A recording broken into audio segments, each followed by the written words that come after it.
Hello, Stephen J. I know it's been a little while since I've last done a video, so if I go ahead and say hello, welcome to Stephen J here, and still doing trade videos, still alive, survived Hurricane Helene without too much damage, thankfully. Don't know if any of you were thinking about that or was sorry, and there was a lot of damage because of that in Florida, but read more about that news, thankfully okay.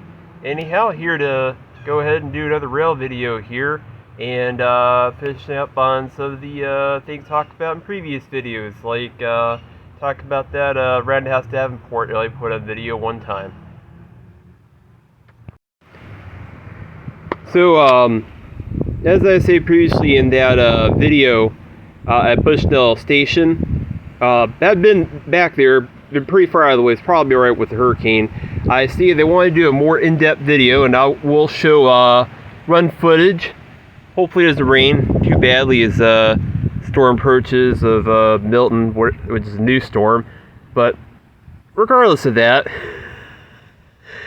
before the storm hits, again, I wanted to show this Davenport off, and in that video where I was talking about Davenport, I did note some things about it that, although this is a fantastic engine if you could buy one, and these things I'm about to mention, they have nothing to do with long-term durability or its ability to run. It's just a very odd valve gear design, and I'll go ahead and pick that up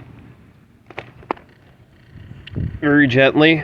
Let's try to do this all with one hand, and this is what I'm talking about here. I mentioned this briefly. I don't know how clear my voice was, but as you can see here, it's not a true Stevenson valve gear setup.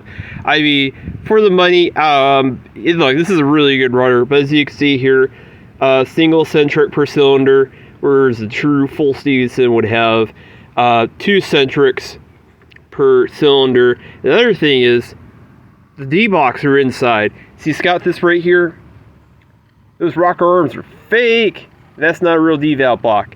That's where the actual D-valve block is, inside the frame in between the cylinders. I have no idea how those ports work or how it passes or how it's all bolted together. I have some idea looking at it because you can see those 6 flathead bolts there, and I guess that banjo bolt over there is for the exhaust. I never plan on taking the engine apart.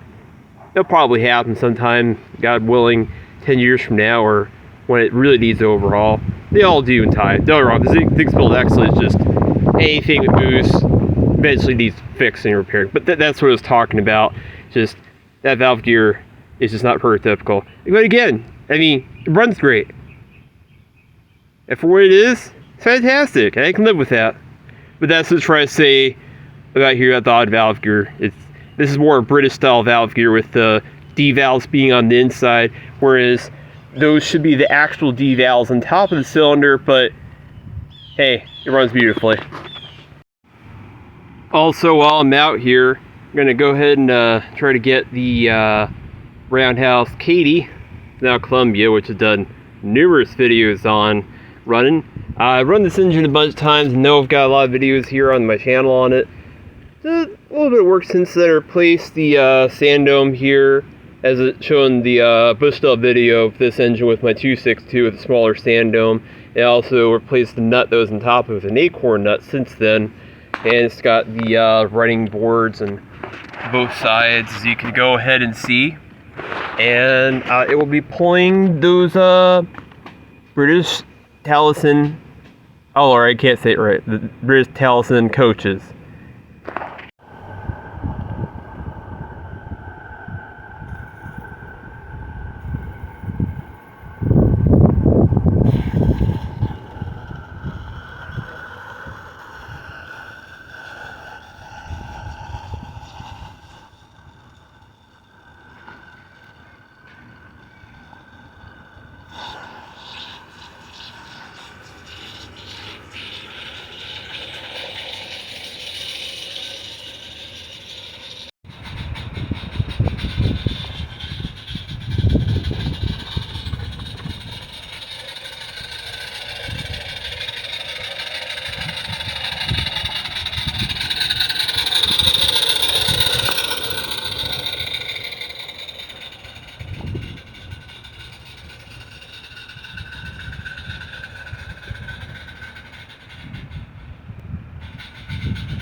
Yeah.